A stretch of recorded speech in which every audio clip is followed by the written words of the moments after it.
นี่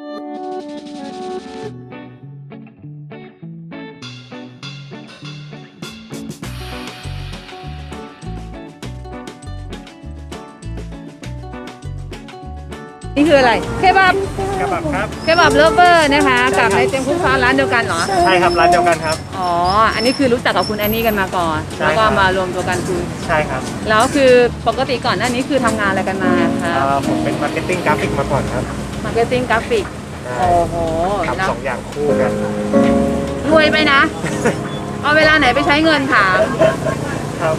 เยี่ พอย ม ดีมีโอกาส มันเป็นช่วงโควิดด้วยแหละ ก็เลยออกมาลองหาอะไรทำดูจากความชอบตัวเองมาทำ อ๋อ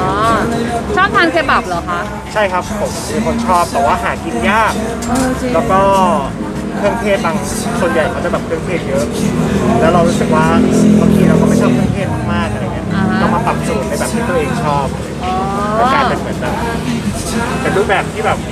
กินง่าย กินง่ายขึ้น ไม่เครื่องเทศจัดมาก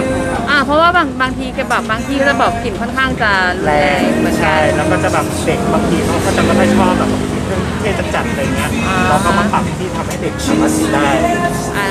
ค่ะรสชาติมันจะเน้นไปทางแนวไหนแบบออกไทยเลยหรือว่าออกแบบว่าอิน ผม เดีย ว่าน่าจะครึ่งๆระหว่างคือบางคนที่ชอบเครื่องเทศเราก็ยังมีให้อยู่ อ๋อ แต่ว่ามันก็จะมีแบบสูตรน้ำที่มันสำหรับเด็ก อ๋อ หรือว่าเด็กกินง่ายอะไรเงี้ยเราก็จะมี นี่สูตรนะคะนี่อุปกรณ์เครื่องสวยงามมาดูไก่เขาคุณ ไก่เยิ้มๆสวยๆนะจ๊ะนี่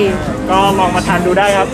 แค่แบบเดเวอร์ เคบับเลิฟเวอร์ที่ ใช่ เต็นท์สเปซ ใช่ค นะ รับเป็น คะ สเปนครับลองมาชิมดูได้59ครับ 59 บาท ใช่ โอ้โห แน่นๆ 59 บาทนะจ๊ะ ใช่ครับ โอเค ยังไงก็ลองมาชมกันดู ลองมาทานกันดูนะคะ ได้ ที่ ครับ เต็นท์สเปซค่ะ ขอบคุณมากครับ ขอบคุณค่ะ